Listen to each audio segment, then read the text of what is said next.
Ya oke guys, balik lagi di channel Farhan Gembil. Kali ini kita akan melanjutkan konten kita tentang breeding lohan. Nah ini kita akan mencoba menjawab pertanyaan teman-teman di konten breeding sebelumnya. Nah sebelum jawab sana gue bakal kasih lihat ini adalah indukan jantan yang gue pakai ya. Nah ini aslinya adalah kepalanya besar. Terus dan ini memiliki gen cencu serian yang kece badai pokoknya. Maksudnya punya genetik yang jelas. Walaupun mungkin pada saat breeding ini kalian lihat di video ini bentuknya ini ya nggak ada indah-indahnya, nggak ada ganteng-gantengnya, tapi yang pasti mereka ini memiliki genetik yang cukup terkenal lah untuk di cencu Indonesia. Oke, sambil kita lanjut lagi. Jadi kemarin dalam video kita breeding sebelumnya banyak yang tanya, banyak yang sudah coba breeding tapi hasilnya ya gagal. Telur itu sudah berhasil digesek sama si jantan tapi akhirnya gagal menetas lagi padahal sudah pakai heater, udah pakai segala macam katanya. Oke, kita akan coba bahas lagi. Jadi yang pertama kita ulas sedikit yang sebelum kita bahas ya. Dalam kita breeding lohan yang pasti pertama adalah pemilihan indukan dulu. Indukan yang mau kita pakai itu harus memiliki genetik yang jelas. Karena apa? Karena kita ingin mencetak ikan berkualitas yang nantinya bisa kita jual dengan harga yang enak tentunya ya. Nah terus yang kedua adalah cari indukan yang memang sudah siap kawin. Nah berapa usia kawin kalian bisa cek di video sebelumnya. Singkatnya adalah biasanya cencu itu umumnya umur 8 bulan itu sudah bisa. Dan yang female biasanya umur 4 bulan itu sudah buang telur. Tapi usia matang yang bagus untuk dilakukan breed adalah usia dua-duanya kurang lebih sama di 12 bulan ke atas. Karena usia matang dia yang jantan spermanya sudah bagus dan si perempuan atau female ini kualitas telurnya sudah bagus atau matang gonat kalau istilah kita di ikan ya. Lalu kenapa bisa ada yang gagal menetas telurnya atau ada juga yang jantannya itu masih galak atau femalenya galak gitu ya. Itu balik lagi ke kenyamanan si ikan dan jangan sampai kekurangan makan. Kalau yang saya gunakan adalah pertama nih untuk kita memastikan kualitas air. Kan itu dia pH-nya harus bagus, TDS-nya harus bagus, terus DO-nya. Cuman kalau kita harus tahu ke arah sana itu kan agak sangat ribet ya, kita harus punya alat-alatnya untuk mengecek itu semua. Nah, kalau tips dari saya adalah yang pertama, kita harus tahu kualitas air kita sendiri. Gimana kita cara taunya? Ya kita biasa merawat ikan kita lihat di kondisi seperti apa ikan kita nyaman. Kalau misalkan ada kira-kira ikan kita nggak nyaman, kena wesel segala macam, kita harus tahu cara membuat dia nyaman. Nah ini adalah contoh telur yang sudah berhasil dibuahi oleh si jantan.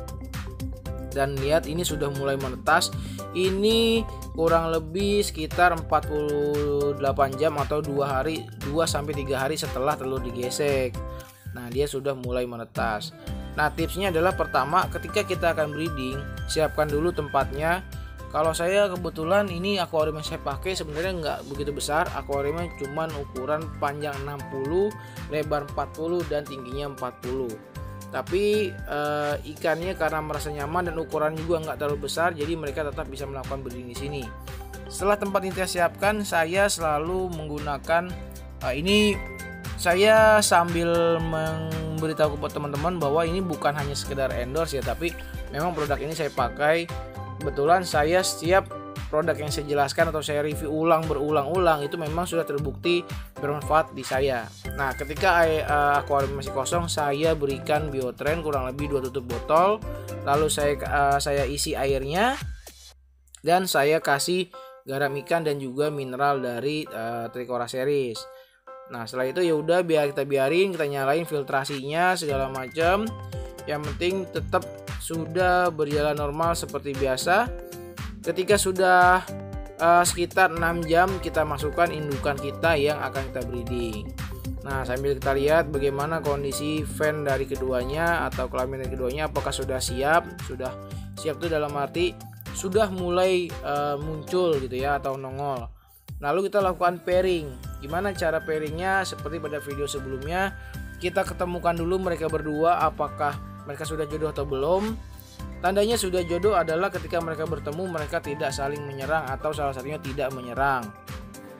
Kalau masih ada salah satu yang menyerang, karena ada beberapa karakter juga indukan yang galak, ada jantan yang galak, ada betina yang galak. Nah, kita siapkan keronjong atau bronjong atau kurungan kalau saya pakainya.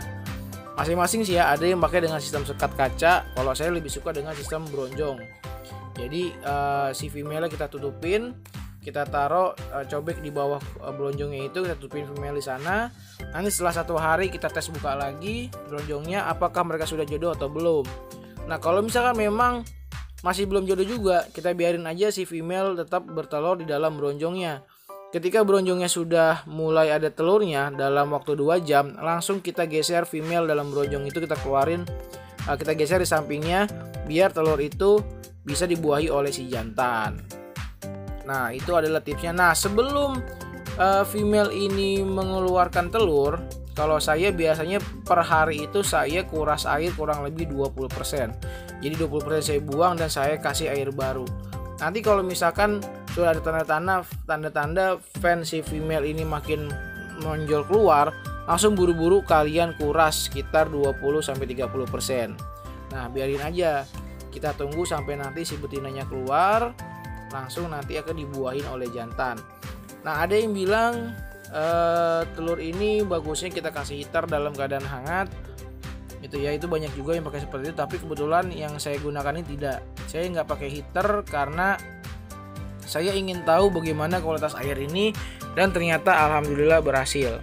Nah, ini cara untuk membesarkan si telur ini juga beda-beda ya. Ada yang memilih telurnya dipisahin, ditaruh di akuarium lain yang sudah disiapkan. Nah, kalau saya lebih memilih indukan yang saya pisahin. Kenapa? Karena logika saya adalah ketika kita pindahkan cobek ini, ada telur kita pindahkan ke air yang lain, belum tentu keadaan pH-nya, TDS segala macamnya itu sama dengan akuarium yang kita pakai untuk breeding. Jadi menurut saya pribadi, pengalaman lebih aman kalau indukannya aja yang kita pisahin.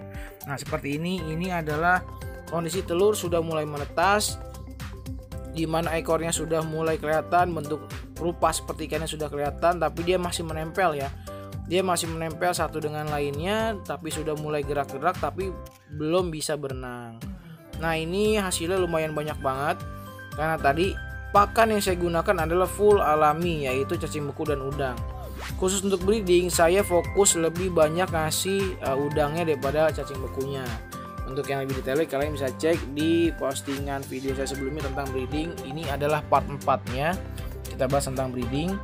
Jadi udang itu sangat bagus untuk meningkatkan kesuburan ikan kita, yang betinanya jadi cepat matang gonat atau kualitas telurnya jadi matang, dan yang jantannya itu kualitas spermanya jadi matang dan siap.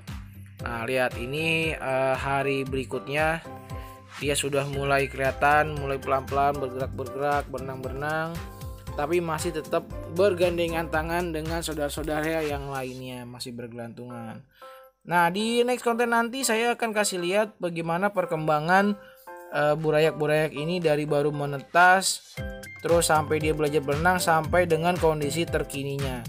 Kalau pada saat saya edit video ini, kondisi ikannya sudah mulai masuk size 1,5 cm sampai 2 cm gitu guys. Jadi saya akan nanti next konten berikutnya akan saya bahas tips pakannya apa yang saya gunakan untuk burayak-burayak ini sampai dengan saat ini, akan saya bahas di next konten. Jadi itu guys ya tipsnya untuk breeding ini. Kalian harus menjaga kualitas air. Jadi kenapa teman-teman ada yang bilang ini ikan saya udah digesek sama jantannya telurnya tapi tetap tidak jadi juga. Nah, biasanya faktor yang menyebabkan itu adalah ya tadi bisa jadi karena telurnya ini kualitasnya kurang bagus, bisa jadi karena sperma si jantannya juga kurang bagus, atau bisa jadi karena kualitas airnya yang kurang bagus yang mempengaruhi telur ini tidak dapat berkembang dengan baik walaupun sudah dibuahi oleh si jantan. Gitu teman-teman, kuncinya adalah kita harus menjaga kualitas air kita. Tipsnya tadi sudah saya jelaskan, saya pakai Biotrain, garam ikan dan juga mineral dalam keadaan sebelum telurnya ini ada. Dan pada saat proses pairing itu per per hari atau paling telat per 2 hari saya kuras air sekitar 20-30%. Ketika betinanya sudah mulai keluar fannya, baru saya pastikan lagi keluar kuras sekitar 30%. Nah, ini adalah anak-anak yang sudah mulai berenang. Ada banyak banget, mungkin dikira-kira ini ada ribuan, dan tinggal berapa ya sisanya saat ini. Tunggu di next kontennya guys. Oke, semoga informasi yang saya berikan bermanfaat untuk kita semua. Maju terus Lohan Indonesia. Thanks for watching and see you, bye bye guys.